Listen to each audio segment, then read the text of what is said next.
Well, hey, good morning. Welcome to the Blue Gamer Bluecast Morning Show. I'm your host, Adam Blue, 30 plus year video game enthusiast. Yeah, every day talk about latest video game things I've been getting into, video game news, all that. And it's been a busy past couple weeks with video games. It's like the most fun it's been all year, I feel like. Hey, morning, Ultron. It's good to see you.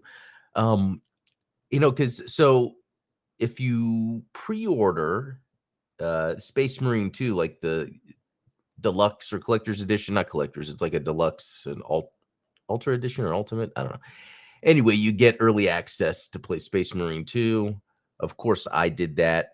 Played a bunch yesterday, so we'll talk about that a little bit. What else happened to happen? I didn't play too much yesterday other than some Space Marine 2. Again, sometimes I have these little spells where I'll play a whole lot and then I'll be like, I need to take a break. So I'm kind of like in this middle area where it's like I'm laying off because there's been so much, but I'm also playing what I can when I can because there's so much. Even Astrobot. I actually have that downloading right now. I was thinking maybe I'll stream it, but I didn't even have it installed. So it's actually downloading right now. It says 30 minutes left. Is probably quicker than that, but probably not time for the show off during the show. Yeah, because so that's the thing. This is the hardest part to deal with because I still want to play Black Myth Wukong. I still want to play Star Wars Outlaws. I still want to play Gun and Breaker 4. I still want to play the Castlevania DS collection, specifically the Dawn of Sorrow. I haven't done a playthrough in a while, and I want to do that. But then, Space Marine 2 just drops.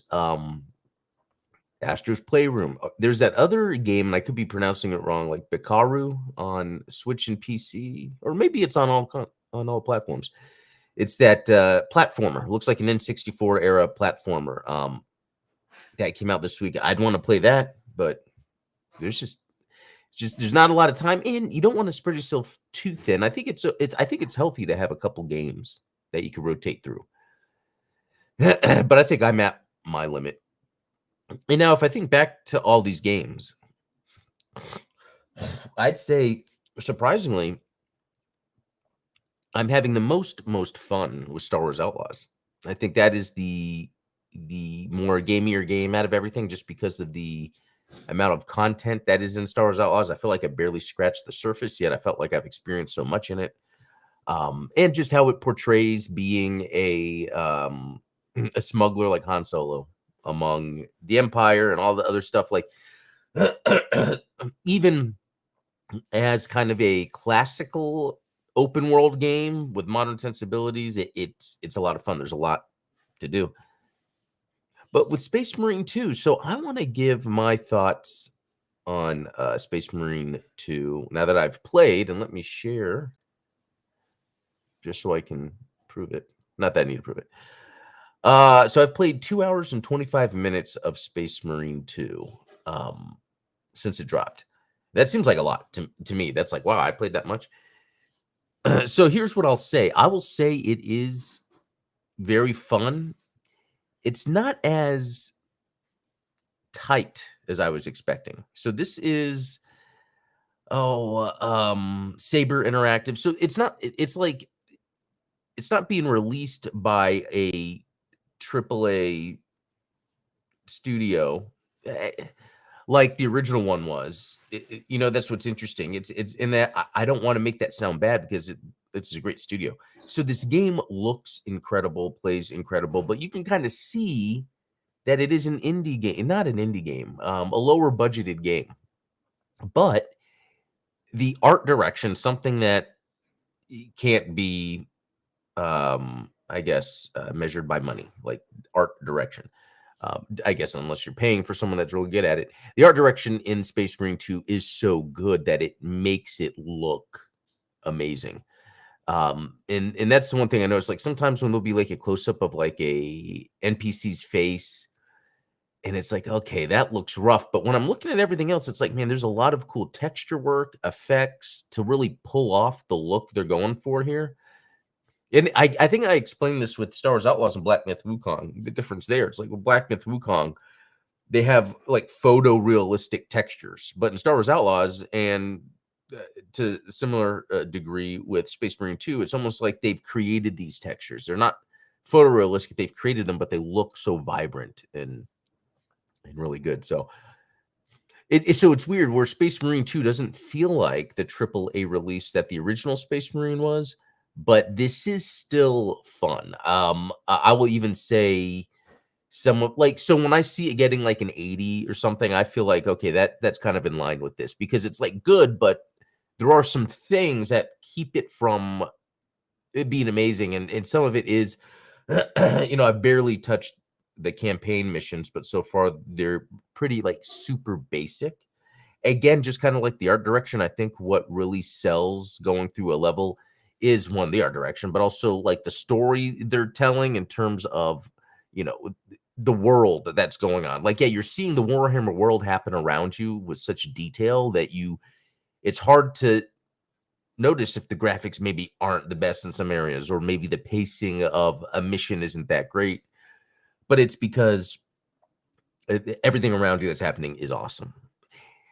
Another thing too is it's funny how I'm trying to figure out is if this game is easy or hard. I haven't died often, but it's one of those things where if you're not keeping up with the shooting and the attacking as you're being surrounded and pairing at the right time, you can get overwhelmed and get killed quickly.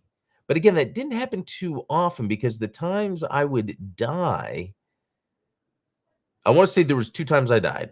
Once I died and that was it. I had to restart. The other time I was revived by my AI teammates. So even when I got to that, it wasn't too bad. The other part that I failed was something that had to do with an objective that the enemy had destroyed. And it had nothing to do with my health or anything. So that's a neat thing to keep in mind on some areas because you feel like a badass where death really isn't an option because you were just a badass on purpose to destroy all these things. You have awesome weapons at your disposal. So having kind of mission based objectives that you can fail, it's a good option. Hey, morning, Midnight Hatter, Jim Kill X, Ultroners. The visuals did look amazing. The Emperor would be pleased. Yeah, and yeah, and it's really the art direction. The art direction just really makes it look good. Now, some other interesting things about the game too is like when you're loaded in, you can choose to do the campaign. Then there's operations, which is just like the PvE multiplayer where you just jump into different missions with different people, and then there's the PvP. I tried doing the PvE, but it took forever to load to where I just ended up stopping. So it's like it loaded me into, and it took forever for this to load into like a lobby. And then there's like an option of where I can stand to start the mission. Everyone has to stand there. And we're standing there, and this one guy's not, and we're just like waiting. And I'm like, okay. And then eventually the other guy that's standing there with me walks out of the spot. So I'm like, okay. So we just canceled. And by we, because my youngest was with me. He was checking it out. But yeah, so didn't really get to trying that out. But again, this is the early release. So let's talk about that too. So this is where it really comes out the 9th. But I've just been playing it early because if you get one of the pre-order versions, you get it early. And I was thinking there's going to be some maybe bugs that they'd be able to catch, to throw some hot fixes out for the release. And this is what it came across. Very interesting. When I loaded up the game, I couldn't get the controller to work. I thought that was very odd, and I did my usual troubleshooting, two different controllers, wired, wireless, nothing. Okay, what's going on here? In the forums, though, it was pretty cool that someone had found it out fairly quickly. It just had to do with some conflict where you have to go into Steam and disable the controls for Warhammer or the Steam mapping. By doing that, it worked. So that was kind of annoying, and then it worked. So we're good there. The other issue is the load times. It is kind of odd. Sometimes starting the game, just starting it, loading like to an operation It takes a long time, but at the same time, in game, I'm not having any graphical issues. So I'm sure it's doing like shader compilations early on, I guess. So when you load into the game, like it's all there. Yeah, because I have the frame rate unlocked, unlimited frame rate. Everything's turned up to ultra, and it is running super smooth. And that kind of goes back to what I was saying about the graphics, how it seems like they're not triple A. If you look closely, it's just that art direction hides that. So I think what they're able to do is keep the graphics to a lower technical standard than we realize, but hide that with good art direction. That allows the game to run very well.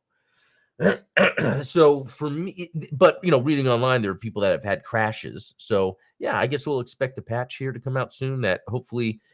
So it's not keeping me from playing the game, but I'm sure that's annoying for others that go to launch the game. The controller's not working. That's not that you need a controller for every game, but this is a game that I would prefer to use a controller. Just the way they have the controls mapped on gamepad's pretty well done, and it's much easier. There's a lot of things you have to press at once, so having it set up that way helps. Day one patch seems to be the way to go nowadays. Yeah. So which, you know what, that's fine, because if that allows them to release a game, but they can kind of still work on it to the last minute, sure. So a couple interesting things real quick. So for this exophase that, aggregates all of my video game activity, Warhammer Space Marine 2 is not showing my achievements yet. That could just be a time thing. The other interesting thing is how it's still showing Star Wars Outlaws to be the last time I played it on the 31st. So that might have to do with the UB Connect. Not that stuff's important, but again, I love that I have almost this library that can be accessed and viewed at any time, because I don't have my physical library anymore, because I don't feel I need it, but I kind of like having this journal of my games. Anyway. Okay, let's move on. What else did I see? Oh yeah, so PlayStation had this 30th anniversary image they shared, and it might have leaked the official kind of look at the PS5 Pro. The rumor is the 3 lines in the middle. We could see that there, so that's what it will look like potentially. Pretty cool. I'm excited, just in terms of, hey, new cool gaming technology. It would be neat if it's something that I feel like it's worth getting, but right now, I don't see a reason to get PS5 Pro. But I wonder if I say that every time new gadgets come out. I mean, I didn't bother getting the PS5 Slim or anything, but okay. So there's that. Let's go to the Reddit gaming leaks and rumors just to see. Yeah, that's where I got the PS5 Pro thing. Insider Gaming PS5 Pro scheduled to release in November. That'd be interesting. Nintendo spent almost 138 billion yen, 910 million, on research and development in the fiscal year ending in March 2024. That is interesting. Up until that time, seems like they could still be tweaking. I wonder, until you decide, okay, we're putting this into production, how long do you have where you can continue to refine hardware? And the reason I'm saying that is because we're now getting the rumors of the Nintendo Switch going into production. Well, not now, it's been a couple months. So that makes sense if after March they're like, okay, here's what we've got. So, yeah. But also means the original release, the idea that the Switch 2 got delayed, and it was supposed to come out in March, would mean that wouldn't be true necessarily. I don't know.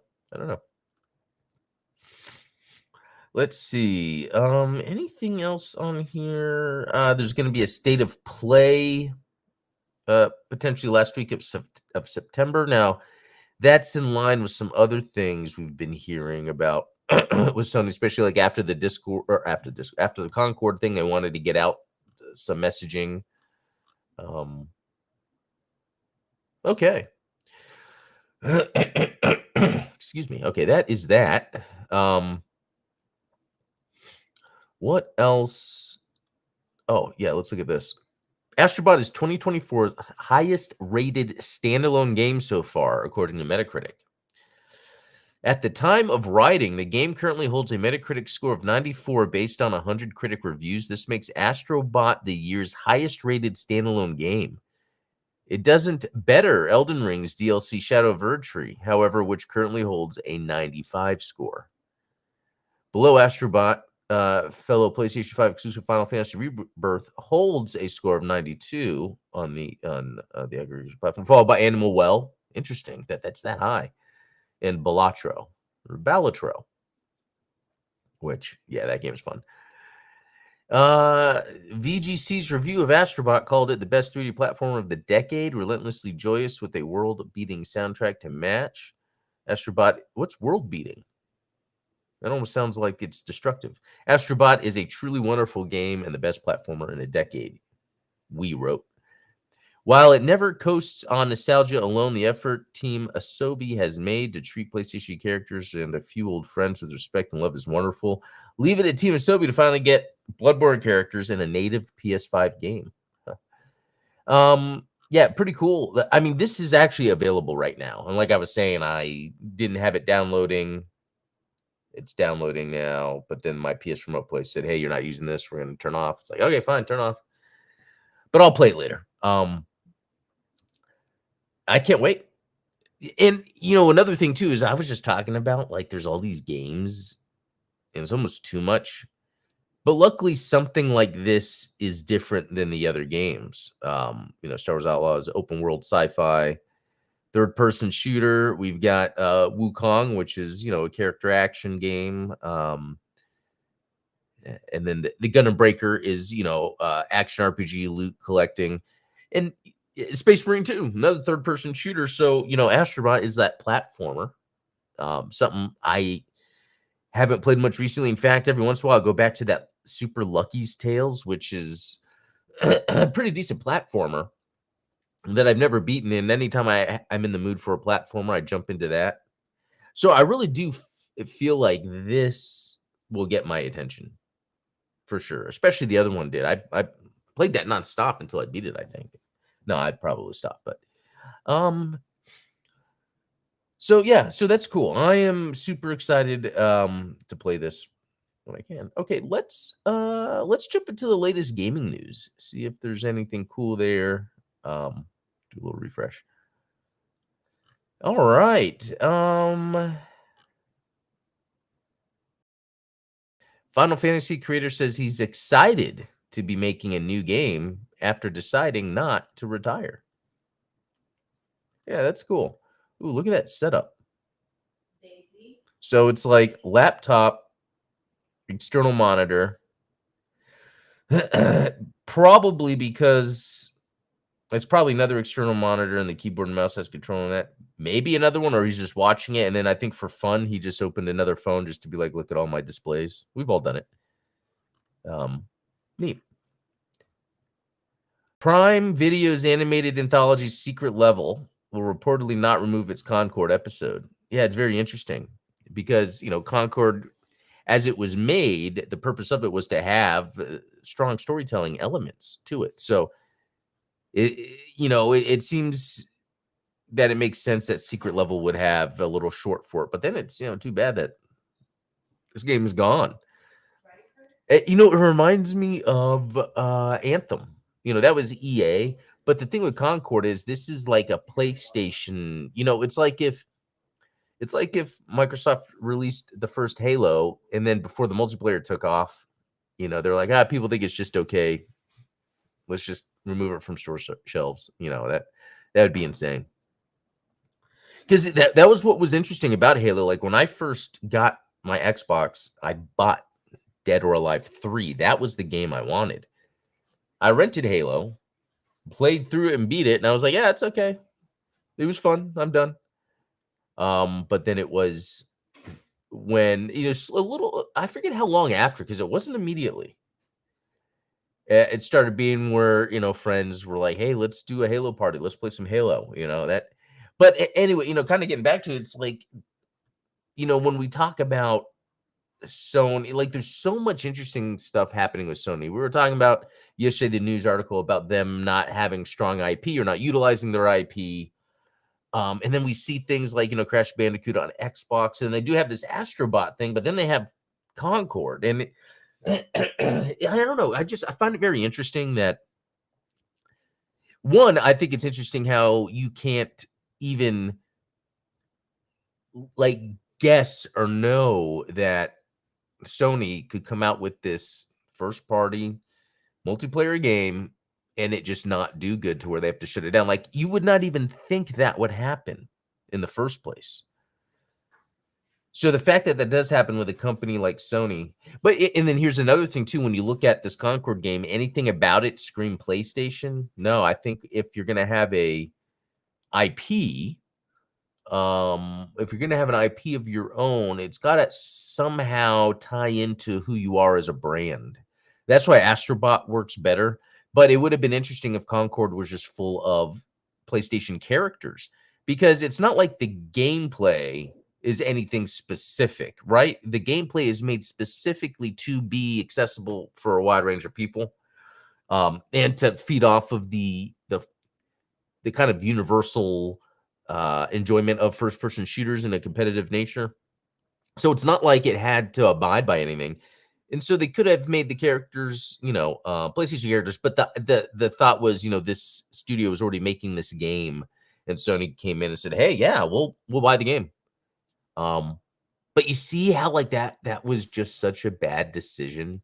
Sony, who's made their own IPs, decides to just buy the game studio that's making this game, and not, and it's not like their own creation, and then it fails. It's interesting.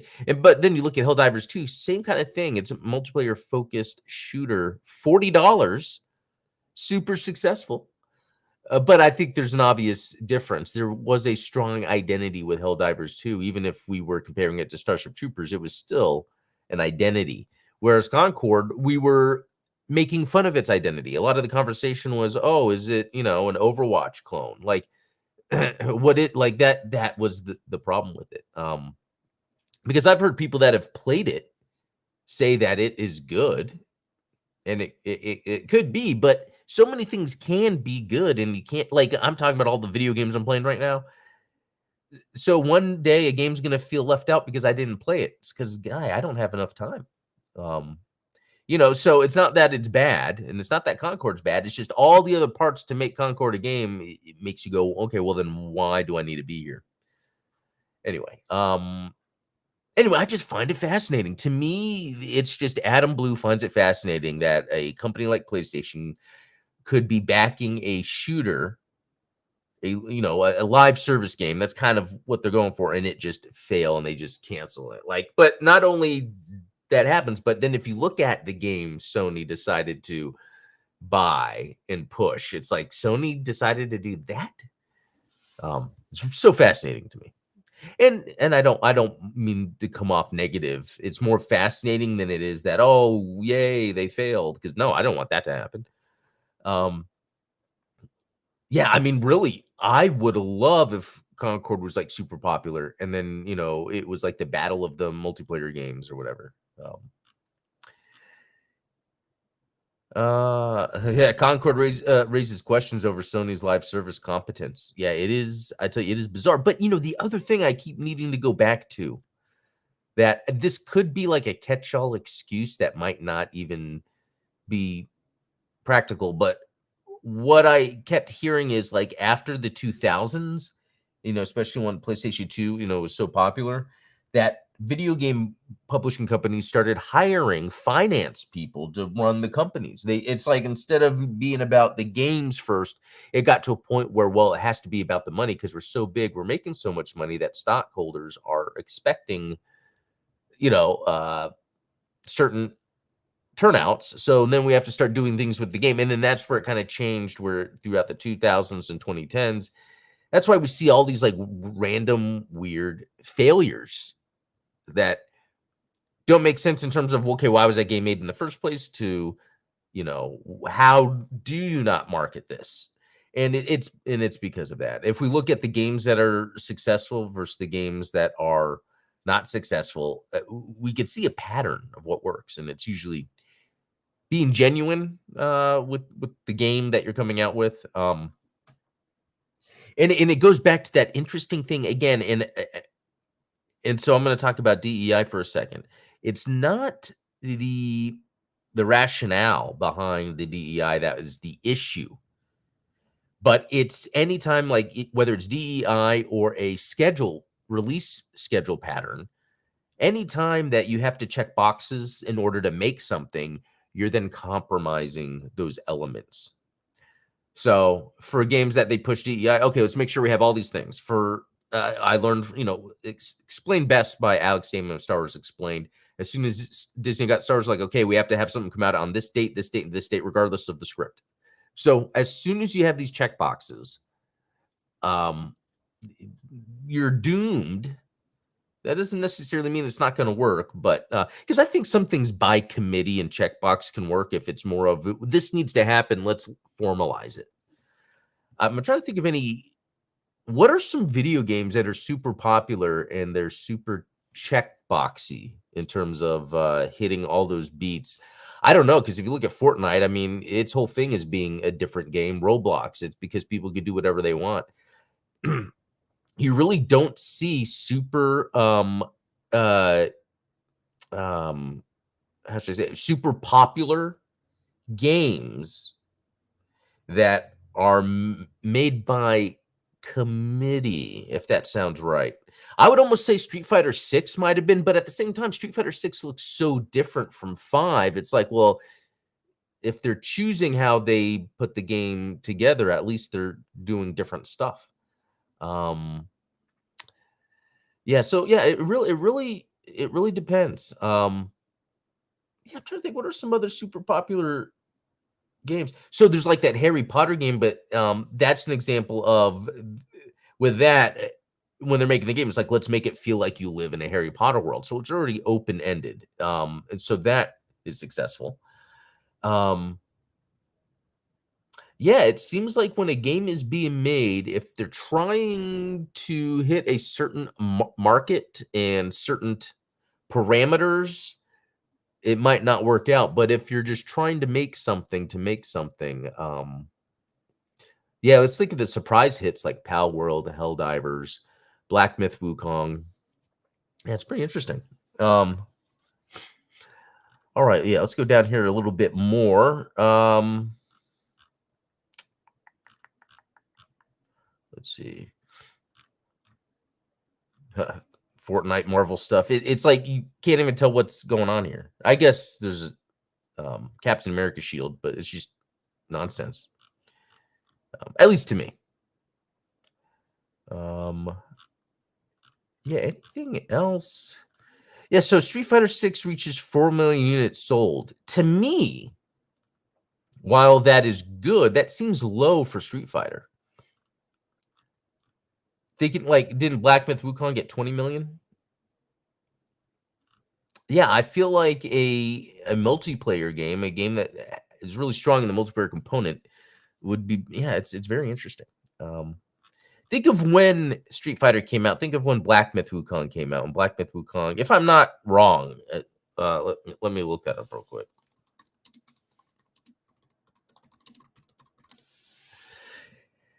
This is 18 million in 2 weeks. So think about that. 18 million in 2 weeks for Black Myth Wukong, single player game. Street Fighter 6, a long-standing franchise, video game franchise, has been out for a year and it's only 4 million, which 4 million still might be like amazing. It's just interesting that more people know or play Black Myth Wukong than Street Fighter. And I wonder if fighting games are just not that big. You would think so because of Evo, but again, that's low sales number. I mean, maybe not. Like, it's okay, it's good, but just compared to Wukong.